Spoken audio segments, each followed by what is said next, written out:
नमस्कार दोस्तों, मैं आपका दोस्त राम रघुवंशी स्वागत करता हूं आपके अपने YouTube channel online study with DK पर।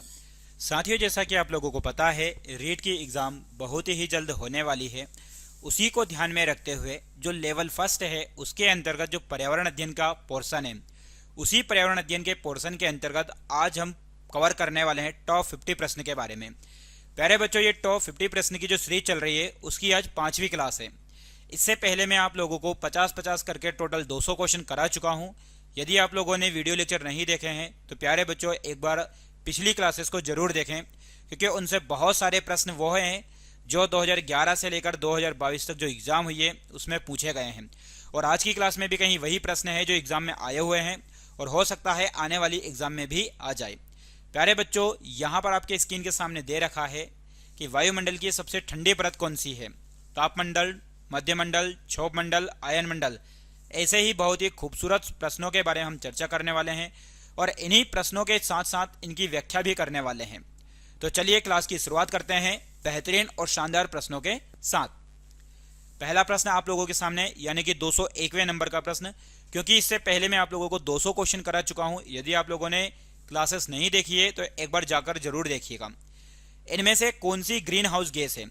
प्यारे बच्चों आपके सामने है, जैसे सल्फर डाइऑक्साइड है, ऑक्सीजन है, आर्गन है, मीथेन है। यदि हम बात करें, आप लोगों को पता हो वायुमंडल के बारे में। किसके बारे में? वायुमंडल। तो वायुमंडल क्या है प्यारे बच्चों? तो वायुमंडल की यदि हम बात करें तो गैसों का मिश्रण है। वायुमंडल जो है, यह वायुमंडल क्या है? गैसों का मिश्रण है। ठीक है, गैसों का मिश्रण। अब इस वायुमंडल में यदि देखा जाए तो कौन कौन सी गैसें पाई जाती है? तो वायुमंडल में अन्य गिनत गैसें पाई जाती है, जैसे कि आप लोग देखोगे oxygen, argon, methane, neon, krypton, xenon, radon, oxygen, nitrogen, ऐसी तमाम गैसें पाई जाती है। उनमें सबसे ज़्यादा मात्रा में पाई जाने वाली गैस है नाइट्रोजन। पृथ्वी पर यदि देखा जाए, पृथ्वी के वायुमंडल पर तो 78% पर यदि पाई जाती है तो नाइट्रोजन गैस। वहीं यदि देखा जाए तो लगभग 20%, हालांकि 21 मानते हैं उसे, 20 से 21% के लगभग पाई जाती है ऑक्सीजन।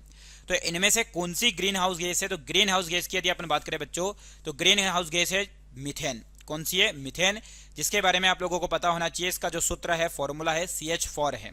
ऑक्सीजन का क्या है? तो O2 है। ठीक, वहीं सल्फर डाइऑक्साइड तो इसको SO2 कहते हैं। और ध्यान रखना, कहीं ना कहीं आर्गन को किससे दर्शाते हैं? तो AR से दर्शाते हैं। और वहीं प्यारे बच्चों आप लोगों को ध्यान रखना, जैसे O3, तो O3 से किसको दर्शाते हैं? तो ओजोन को दर्शाते हैं। ठीक है, चलिए अगला प्रश्न है, वायुमंडल की सबसे ठंडी परत कौन सी है? तो वायुमंडल की सबसे ठंडी परत तापमंडल, मध्यमंडल, क्षोभमंडल, आयन मंडल। तो प्यारे बच्चों, वायुमंडल की जो सबसे ठंडी परत है वो है मध्यमंडल। कौन सी है? मध्यमंडल। यदि हम बात करें वायुमंडल की, तो वायुमंडल की जो सबसे निचली परत होती है, मैं आप लोगों को बता दूं, जैसे वायुमंडल की सबसे निचली परत, उसे बोलते हैं बच्चों क्षोभमंडल। ठीक, इस क्षोभमंडल के ऊपर की जो परत होती है उस परत को बोलते हैं समताप मंडल। समताप मंडल। इस समताप मंडल के ऊपर की जो परत होती है बच्चों वो होती है मध्य मंडल।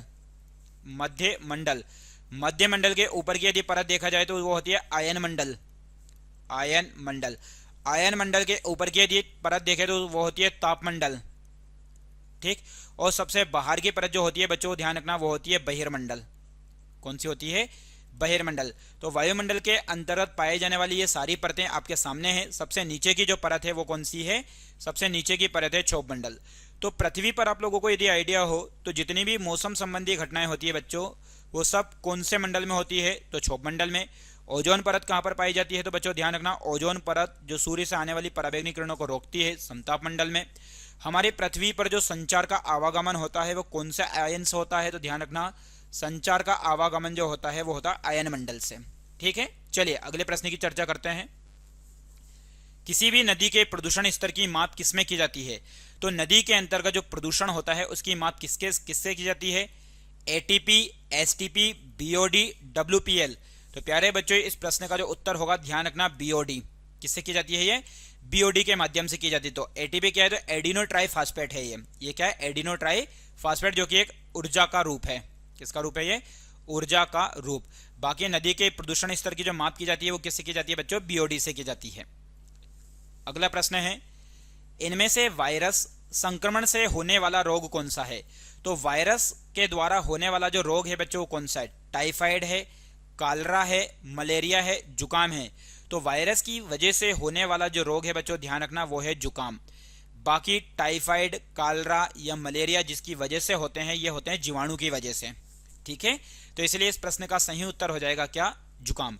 वायरस की यदि हम बात करें तो वायरस क्या है, तो वायरस प्यारे बच्चों ध्यान रखना सजीव एवं निर्जीव के बीच की कड़ी है। ये किसके बीच की, कि सजीव और निर्जीव, यानी कि वायरस ऐसे जीव होते हैं जिनको सजीव में भी काउंट किया जाता है और निर्जीव में भी काउंट किया जाता है। ये इसलिए वायरस इन दोनों के बीच की कड़ी मानी जाती है। इवानोविस्की के द्वारा इनकी क्या की गई थी, खोज की गई थी। इवानोविस्की, याद रखिएगा, वायरस की खोज करने का जो श्रेय दिया जाता है बच्चों, वो किसको दिया जाता है, इवानोविस्की को। अगला प्रश्न है, भारत में प्रोजेक्ट टाइगर की शुरुआत किस वर्ष हुई थी। भारत में टाइगर प्रोजेक्ट की शुरुआत बच्चों 1973 में, 1982 में, 1992 में, 1996 में। बहुत ही शानदार प्रश्न है। तो भारत में प्रोजेक्ट टाइगर की शुरुआत जो होती है बच्चों, वो होती है 1973 में।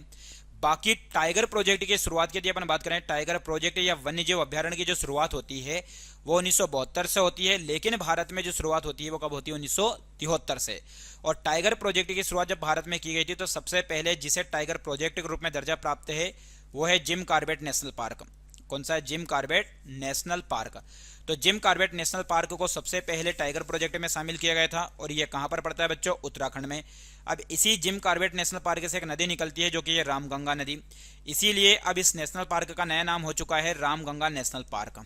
ठीक है, चलिए अगला प्रश्न आपके सामने, निम्नलिखित में से किस प्राणी को किसान का मित्र कहा जाता है। प्यारे बच्चों, जो ये प्रश्न आप लोगों के सामने है, ये सब प्रश्न लेवल फर्स्ट के लिए है, पर्यावरण अध्ययन के अंतर्गत आने वाले प्रश्न हैं और ये एग्जाम में पूछे गए प्रश्न है प्यारे बच्चों, और उम्मीद करता हूं कि आगे भी ये आप लोगों के एग्जाम में आ जाए। तो किसान का मित्र कहा जाता है चींटी को, केंचुआ को, मधुमक्खी को, तितली को। तो किसान का मित्र बच्चों कहा जाता है किसको, केंचुआ को। क्यों कहा जाता है, क्योंकि केंचुआ क्या करता है, केंचुआ जमीन के अंदर पाया जाता है। किसके अंदर पाया जाता है, ये जमीन के अंदर। अब जमीन के अंदर पाए जाने के कारण ये जमीन को क्या करता है बच्चों, तो जमीन को पोलज करता है। जमीन को क्या करता है, पोलज होने की वजह से जो पौधा है उसकी जड़ें गहराई तक जाती है। ठीक, वहीं केंचुए के अध्ययन को क्या कहा जाता है, तो विज्ञान की वह शाखा जिसके अंदर केंचुए का अध्ययन किया जाता है बच्चों, उसे बोलते हैं वर्मी कल्चर। क्या बोलते हैं, वर्मी कल्चर। और केंचुए से जो खाद निर्मित होती है, केंचुए से क्या निर्मित होती है बच्चों, खाद। तो केंचुए से जो खाद निर्मित होती है उसे वर्मी कंपोस्ट कहते हैं बच्चों। क्या कहते हैं, वर्मी कंपोस्ट कहते हैं। ये आप लोगों को ध्यान रखना है। ठीक है, चलिए अगला प्रश्न है, पर्यावरण को बचाने के लिए चिपको के आंदोलन से कौन सा राज्य जुड़ा है। तो पर्यावरण को बचाने के लिए चिपको आंदोलन से कौन सा राज्य जुड़ा है, उत्तर प्रदेश, झारखंड, उत्तराखंड, छत्तीसगढ़।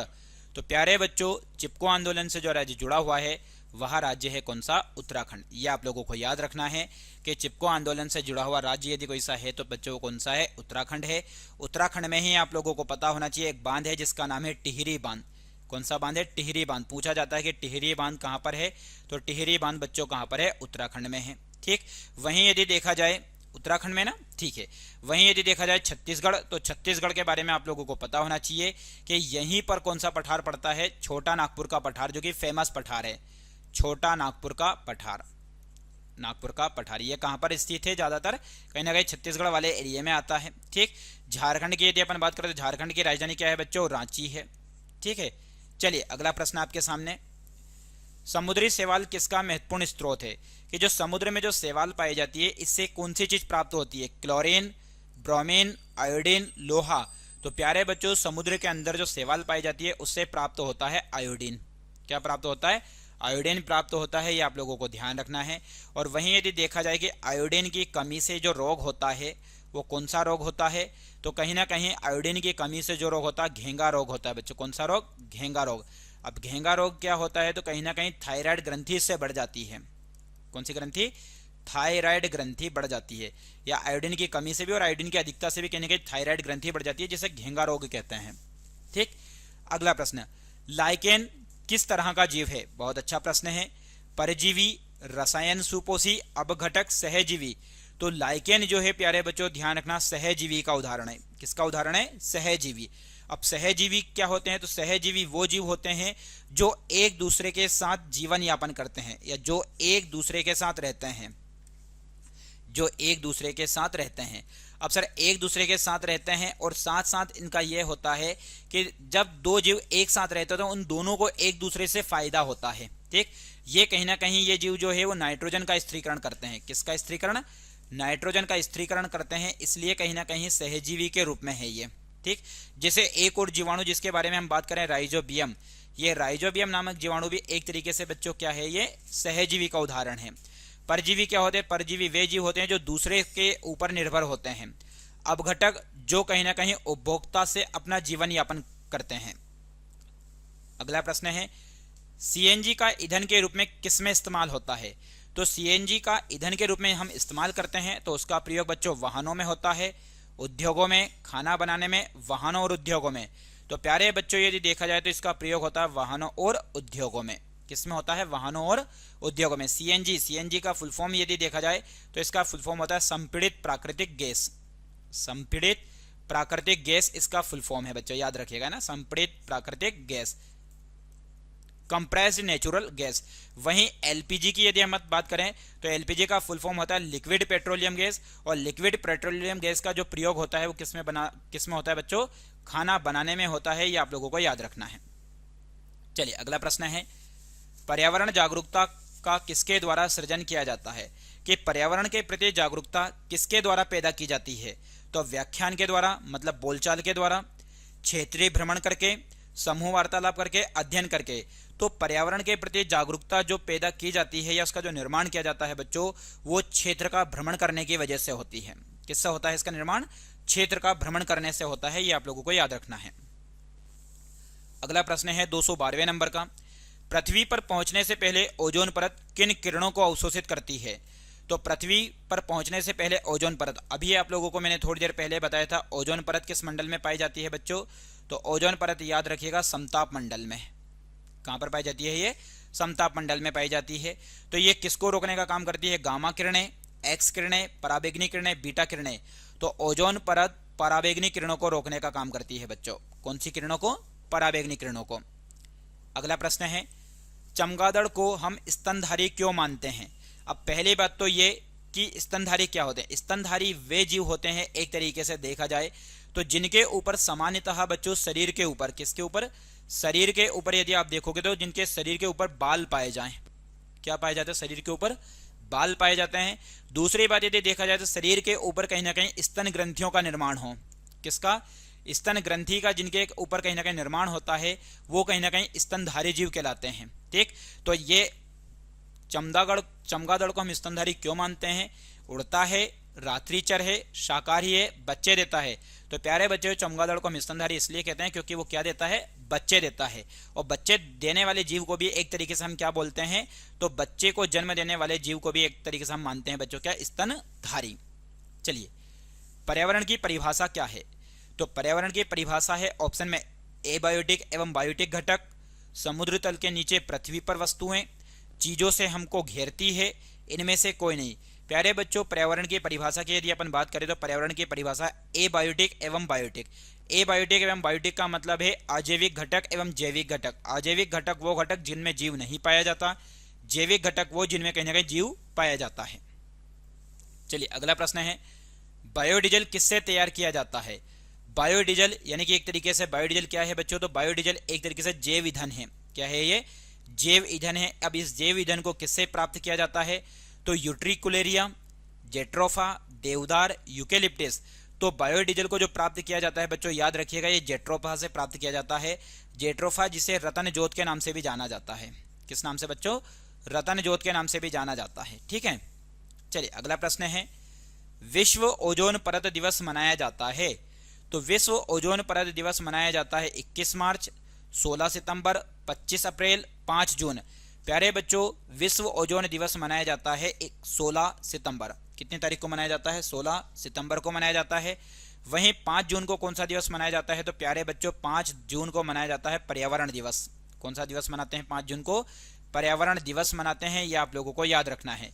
वहीं जैसे कि आप लोगों को कुछ डेट के बारे में बता दूं, जैसे 12 जनवरी। तो 12 जनवरी को कौन सा दिवस मनाते हैं? तो बच्चों ध्यान रखना 12 जनवरी को युवा दिवस मनाते हैं।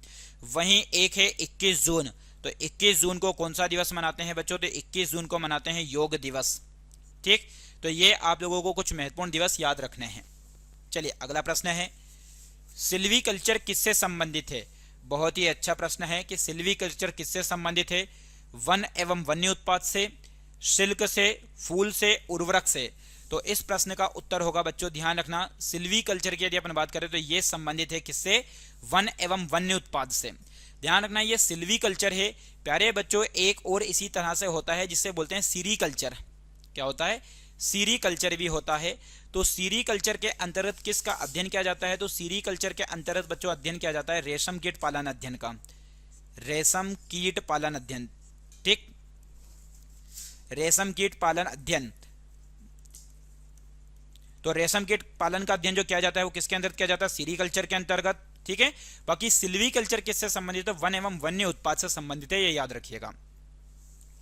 झूम खेती कहां होती है? तो झूम खेती केरल में, बिहार में, मेघालय में, तमिलनाडु में। तो प्यारे बच्चों पहली बात तो मैं आप लोगों को बता दूं कि झूम खेती जो होती है ये क्या होती है? तो झूम खेती को ही बोलते हैं स्थानांतरित कृषि। कौन सी कृषि? स्थानांतरित कृषि कहा जाता है। मतलब किसी एक विशेष स्थान के क्षेत्र की वनस्पति को काटकर जला दिया जाता है और वहां पर खेती की जाती है, तो उसे बोलते हैं स्थानांतरित कृषि। और इसी स्थानांतरित कृषि को बच्चों बोला जाता है कर्तन व दहन प्रणाली। कर्तन व दहन प्रणाली के नाम से भी जाना जाता है। और बाकी इसको अलग अलग राज्यों में अलग अलग नामों से भी जाना जाता है।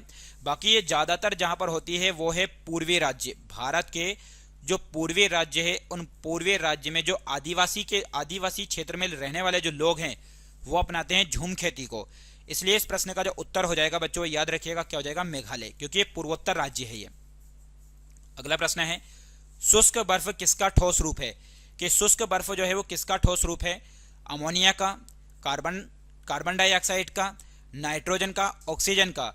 तो बच्चों ध्यान रखना कि शुष्क बर्फ जो होता है ये किसका ठोस रूप होता है? तो कार्बन डाइऑक्साइड का। किसका होता है?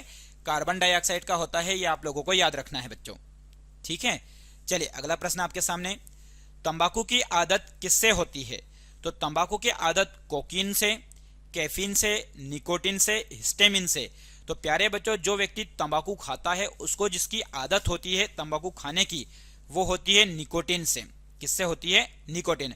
अब तंबाकू जो है, तंबाकू जो प्राप्त होता है वो किससे प्राप्त होता है? तेंदुपत्ता से। किससे प्राप्त होता है? तेंदुपत्ता से प्राप्त होता है। और कहने कहीं तेंदुपत्ता से ही किसका निर्माण किया जाता है? बीड़ी का निर्माण किया जाता है बच्चों। किसका? बीड़ी का निर्माण। ठीक है, ये आप लोगों को याद रखना है। अगला प्रश्न है आपके सामने 221वें नंबर का, निम्नलिखित में से कौन चिपको आंदोलन का प्रमुख नेता था? अब चिपको आंदोलन क्या है? तो चिपको आंदोलन एक तरीके से आप लोगों को पता होना चाहिए कि वनों की कटाई को रोकने के लिए, किसकी? वनों की कटाई को रोकने के लिए कुछ व्यक्ति जो कि पेड़ से चिपक गए थे उनको काटने से मना करने के लिए, तो उसी के खिलाफ एक चलाया गया आंदोलन जो कि कौन सा? चिपको आंदोलन। इसके प्रमुख नेता कौन थे? तो मेधा पाटकर, बाबा आमटे, सुंदरलाल बहुगुणा, किरण बेदी। तो प्यारे बच्चों इस खूबसूरत से प्रश्न का उत्तर होगा क्या? सुंदरलाल बहुगुणा। ठीक, तो वनों की कटाई के लेकर यह आंदोलन हुआ था, कौन सा? चिपको आंदोलन। इसके प्रमुख नेता कौन थे? सुंदरलाल बहुगुणा। ठीक, चलिए अगला प्रश्न है आपके सामने 222वें नंबर का, निम्नलिखित में से कौन पर्यावरण इंजीनियर के नाम से विख्यात है? कि पर्यावरण इंजीनियर के नाम से विख्यात व्यक्ति कौन है? तो आनंद कुमार, अनिल अग्रवाल, सोनम वांगचुक, जीडी अग्रवाल। तो प्यारे बच्चों पर्यावरण इंजीनियर के नाम से जो विख्यात व्यक्ति है ध्यान रखिएगा इनका नाम है क्या? जीडी अग्रवाल। क्या नाम है बच्चों इनका? जीडी अग्रवाल। चलिए अगला प्रश्न है पारिस्थितिकी। पारिस्थितिकी क्या है? तो पर्यावरण के अंतर्गत जो जैविक और अजैविक के बीच में जो आपस में संबंध पाया जाता है उसी संबंध को एक तरीके से पारिस्थितिकी बोलते हैं। तो पारिस्थितिकी शब्द का पहली बार प्रयोग आपको मैं बता दूं कि पारिस्थितिकी शब्द का पहली बार प्रयोग किसने किया था बच्चों? तो एजी टांसले ने किया था। किसने किया था? एजी टांसले ने किया था, ये आपको पता होना चाहिए। तो पारिस्थितिकी स्थायी मितव्ययता है। यह किस आंदोलन का नारा था? चिपको आंदोलन, नर्मदा बचाओ आंदोलन, एप्पिको आंदोलन, उपयुक्त में से कोई नहीं। तो इस प्रश्न का जो उत्तर है बच्चों वो ध्यान रखना, वो है चिपको आंदोलन। कौन सा हो जाएगा? चिपको आंदोलन। ठीक है, चलिए अगला प्रश्न, ग्लोबल 500 पुरस्कार किस संस्था द्वारा दिया जाता है? तो ग्लोबल 500 पुरस्कार जो दिया जाता है यूएनईपी, आईयूसीएन, डब्ल्यूडब्ल्यूएफ, यूनिसेफ। तो प्यारे बच्चों ग्लोबल 500 जो पुरस्कार दिया जाता है वो याद रखिएगा ये दिया जाता है यूएनईपी के द्वारा। सर यूएनईपी क्या है? तो यूनाइटेड नेशन एनवायरनमेंट प्रोग्राम, तो भारत का पर्यावरण का एक सबसे महत्वपूर्ण संस्थान है यूएनईपी, जिसका कहीं ना कहीं मुख्यालय जो है वो नैरोबी केन्या में है। कहां पर है? नैरोबी केन्या में है। ठीक, वहीं जो रेड डाटा बुक जो जारी की जाती है बच्चों, कौन सी? Red data book. तो रेड डाटा बुक जिसके द्वारा जारी की जाती है वो कौन सा संस्थान है? IUCN। वहीं WWF वर्ल्ड वाइल्ड फंड पर जो चित्र है उसके मोनो पर, वो किसका चित्र है बच्चों? तो पांडा का चित्र है, ये आप लोगों को याद रखना है। ठीक है, चलिए अगला प्रश्न है, निम्नलिखित में से कौन नर्मदा बचाओ आंदोलन से संबंधित है? अभी हमने चिपको आंदोलन की बात की थी, अब बात करते हैं नर्मदा बचाओ आंदोलन। तो नर्मदा बचाओ आंदोलन से संबंधित है शिवराज सिंह चौहान, कल्याण सिंह रावत, पांडुरंग हेगड़े, बाबा आमटे। तो प्यारे बच्चों, नर्मदा बचाओ आंदोलन से संबंधित व्यक्ति की यदि अपन बात करें तो इससे संबंधित व्यक्ति है बाबा आमटे। कौन है? बाबा आमटे है, यह आप लोगों को पता होना चाहिए। यहां पर बात आई है नर्मदा नदी की, तो आप लोगों को पता होना चाहिए कि नर्मदा नदी का जो उद्गम हुआ है वो हुआ है मध्य प्रदेश के अमरकंटक से। कहां से हुआ है? अमरकंटक से, जो कि अमरकंटक कौन से जिले में पड़ता है? तो ध्यान रखना बच्चों, अनूपपुर जिले में पड़ता है। ठीक, वहीं नर्मदा नदी की यदि हम बात करें तो इसे मध्य प्रदेश की जीवन रेखा कहते हैं, मध्य प्रदेश की जीवन रेखा। ठीक है, वहीं नर्मदा नदी की यदि हम बात करें बच्चों तो नर्मदा नदी को रेवा के नाम से भी जाना जाता है। किस नाम से? रेवा के नाम से। चलिए अगला प्रश्न है, अमृता देवी स्मृति पुरस्कार किस लिए दिया जाता है? तो अमृता देवी स्मृति पुरस्कार वृक्षारोपण में श्रेष्ठ प्रयास के लिए, उद्यानों के सौंदर्यीकरण के लिए, वन एवं वन्यजीव के बचाव के लिए, श्रेष्ठ साहित्य के लिए। तो प्यारे बच्चों, अमृता देवी स्मृति पुरस्कार दो दिया जाता है, वो दिया जाता है वन एवं वन्य जीवन के बचाव के लिए। वन एवं वन्य जीवन के बचाव के लिए दिया जाता है, ये आप लोगों को याद रखना है। ठीक है, अगला प्रश्न है 227वें नंबर का, शादी के दौरान दूल्हे द्वारा दुल्हन के मायके में पेड़ लगाने की परंपरा प्रारंभ करने वाला कौन सा आंदोलन था? बहुत ही शानदार प्रश्न है और ऐसा होना भी चाहिए, क्योंकि जिससे कहीं ना कहीं बच्चों किसको फायदा होता है? पर्यावरण को फायदा होता है। हमारे पर्यावरण को यदि फायदा होगा तो कहीं ना कहीं हमारी जीवन शैली के ऊपर भी उसका प्रभाव पड़ेगा। ठीक, तो इसीलिए ध्यान रखना चाहिए, ऐसी संस्कृति अपनाई जानी चाहिए। तो शादी के दौरान दूल्हे द्वारा दुल्हन के मायके में पेड़ लगाने की परंपरा प्रारंभ करने वाला कौन सा आंदोलन था? चिपको आंदोलन, मेथी आंदोलन, बलियापाल आंदोलन, बिश्नोई आंदोलन। तो प्यारे बच्चों, इस प्रश्न का जो उत्तर होगा वो होगा मेथी आंदोलन। कौन सा आंदोलन होगा? मेथी आंदोलन होगा, जो कि आप लोगों को याद रखना है। चलिए अगला प्रश्न है, handbook of the birds of India and Pakistan. बहुत ही अच्छी पुस्तक है कि handbook of the birds and India and Pakistan पुस्तक किसने लिखी है? राजेंद्र सिंह ने, सलीम अली ने, डॉक्टर प्रमोद पाटिल ने, अनिल अग्रवाल ने। तो प्यारे बच्चों, इस प्रश्न का जो उत्तर हो जाएगा वो हो जाएगा सलीम अली, क्योंकि सलीम अली वो व्यक्ति हैं जिन्हें बर्ड मैन ऑफ इंडिया के नाम से भी जाना जाता है। बर्ड मैन ऑफ इंडिया, ठीक है, याद रखिएगा कि बर्ड मैन ऑफ इंडिया किस व्यक्ति को कहा जाता है? तो सलीम अली को कहा जाता है। वहीं सलीम अली की जो कार्यस्थली है, ध्यान रखना, इनकी जो कार्यस्थली है वो केवलादेव नेशनल पार्क है। कौन सी है? केवलादेव नेशनल पार्क, जो कि राजस्थान में है। ठीक है, चलिए अगला प्रश्न है, सासाकावा पुरस्कार किस क्षेत्र में प्रदान किया जाता है? बहुत अच्छा प्रश्न आप लोगों के सामने, वेरी वेरी मोस्ट इंपॉर्टेंट। ये बच्चों वह प्रश्न है जो एग्जाम में आए हुए हैं और सीधे सीधे एग्जाम में पूछे भी जा सकते हैं। तो सासाकावा पुरस्कार कला के क्षेत्र में, साहित्य के क्षेत्र में, गणित के क्षेत्र में, पर्यावरण संरक्षण और आपदा प्रबंधन के क्षेत्र में। तो प्यारे बच्चों, इस प्रश्न का जो उत्तर होगा, क्योंकि हम पर्यावरण की बात कर रहे हैं इसीलिए पर्यावरण इसका उत्तर होगा, इसलिए इस प्रश्न का उत्तर होगा पर्यावरण संरक्षण और आपदा प्रबंधन के क्षेत्र में। चलिए अगला प्रश्न है, भौतिक तथा जैविक संसार जहां कोई रहता है उसे क्या कहते हैं? कि भौतिक तथा जैविक संसार जहां कोई रहता है उसे क्या कहते हैं? पर्यावरण, वायुमंडल, जलमंडल, कोई नहीं। तो इस प्रश्न का जो उत्तर हो जाएगा बच्चों, इस प्रश्न का उत्तर हो जाएगा क्या? पर्यावरण। मतलब भौतिक मतलब एक तरीके से जो अजैविक, और जैविक संसार जहां कोई रहता है उसे हम क्या कहते हैं बच्चों? पर्यावरण कहते हैं। ये आप लोगों को याद रखना है, क्या कहते हैं उसे? पर्यावरण। अगला प्रश्न है आपके सामने, वह कौन सा जरूरी कारक है जो भिन्न भिन्न क्षेत्रों में भिन्न भिन्न पर्यावरण उत्पन्न करता है? वहां कौन सा जरूरी कारक है जो भिन्न भिन्न क्षेत्रों में भिन्न भिन्न पर्यावरण उत्पन्न करता है? वायुमंडल का प्रभाव, मानवीय क्रियाओं का प्रभाव, ओजोन परत का प्रभाव, उपरोक्त सभी। तो इस प्रश्न का उत्तर होगा बच्चों मानवीय क्रियाओं का प्रभाव। तो बिल्कुल सही बात है कि मानव की जो क्रिया है उन क्रियाओं का प्रभाव जो होता है वो भिन्न भिन्न पर्यावरण उत्पन्न करता है, अलग अलग जगह कहीं ना कहीं अलग अलग पर्यावरण के माहौल को उत्पन्न करता है। ठीक है, अगला प्रश्न आप लोगों के सामने 232वें नंबर का क्या है, 50 से 60 किलोमीटर तक वायुमंडल में कौन सी गैस उपस्थित होती है। बहुत ही अच्छा प्रश्न है। जैसे कि आप लोगों को पता है, मैंने थोड़ी देर पहले ही बताया, सबसे नीचे पाई जाती है कौन सी, क्षोभमंडल, और उस क्षोभमंडल में ज्यादातर मात्रा में पाई जाने वाली जो गैस है बच्चों वो कौन सी, ऑक्सीजन। ठीक, बाकी 50 से 60 किलोमीटर में पाई जाने वाली ऑक्सीजन है, ओजोन है, हाइड्रोजन है, नाइट्रोजन है। तो प्यारे बच्चों 50 से 60 किलोमीटर के क्षेत्र में पाई जाने वाली जो गैस है ध्यान रखना वो है ओजोन। कौन सी है बच्चों, ओजोन है, जो कि आप लोगों को याद रखना है। चलिए अगला प्रश्न है, पृथ्वी की अनुमानित आयु कितनी है।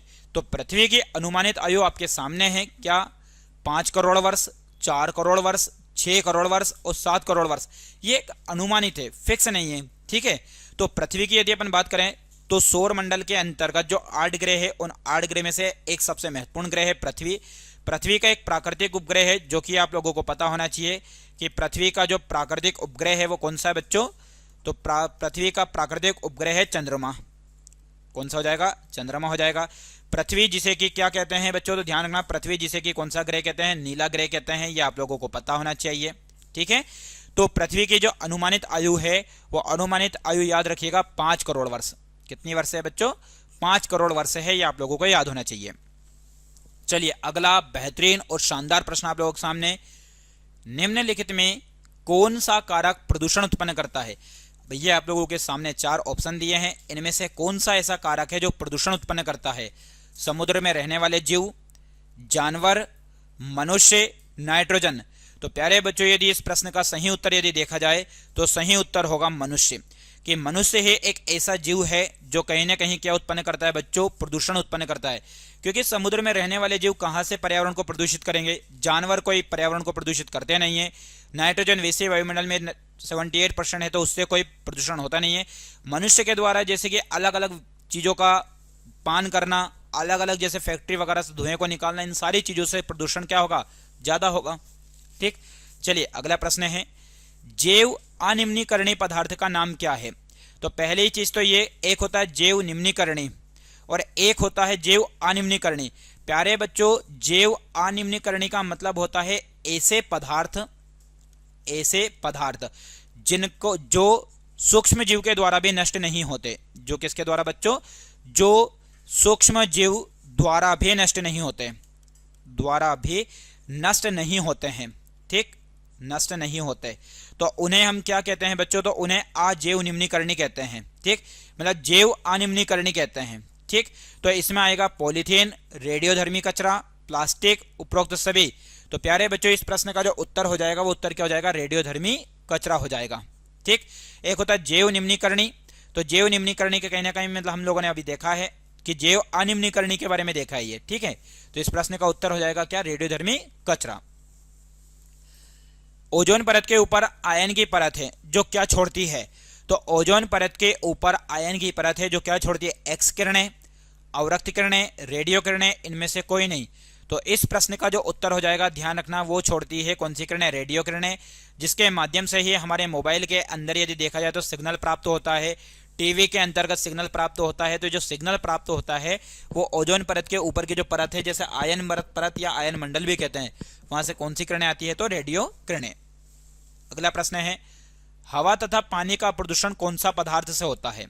कि हवा तथा पानी का प्रदूषण कौन से पदार्थ से होता है, रेडियोधर्मी क्षय से, औद्योगिक अपशिष्ट पदार्थ से, रेडियोएक्टिव पदार्थ से, इनमें से कोई नहीं।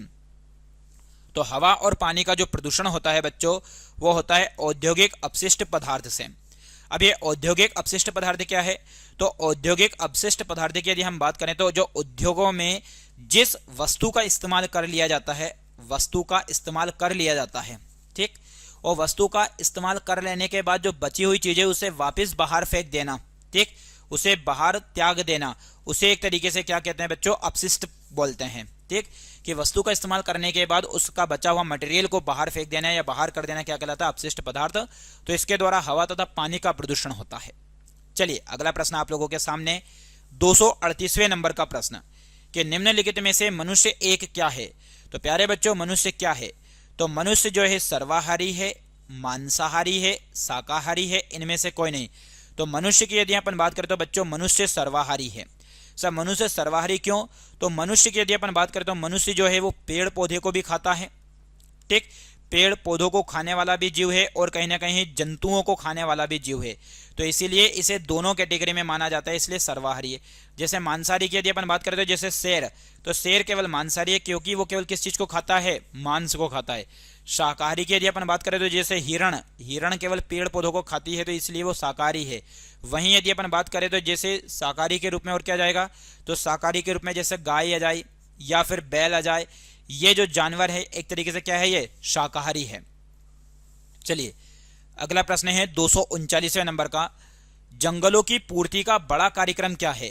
तो जंगलों की पूर्ति का बड़ा कार्यक्रम क्या है बच्चों? सिल्वीकल्चर। जंगलों की कटाई, जंगलों की पूर्ति कोई नहीं। ध्यान रखना, जंगलों की पूर्ति का बड़ा कार्यक्रम कि जो जंगल में वनों की कटाई होती है उसको पूरा करने का जो कार्यक्रम है वो कार्यक्रम कौन सा है? तो प्यारे बच्चों उस कार्यक्रम का नाम है सिल्वीकल्चर। क्या नाम है उसका? सिल्वीकल्चर है। चलिए अगला प्रश्न आप लोगों के सामने, निम्नलिखित में अजैविक पर्यावरण के दो घटक कौन से हैं? अजैविक पर्यावरण, अजैविक पर्यावरण एक तरीके से वो जिनमें कहीं ना कहीं जीव नाम मात्र या ना के बराबर पाया जाता है, अजैविक पर्यावरण है। इसके घटक कौन कौन से? ऑक्सीजन तथा नाइट्रोजन, पानी तथा नाइट्रोजन, हवा तथा पानी, इनमें से कोई नहीं।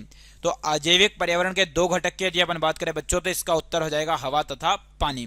ठीक, क्या आ जाएगा? हवा तथा पानी आ जाएगा।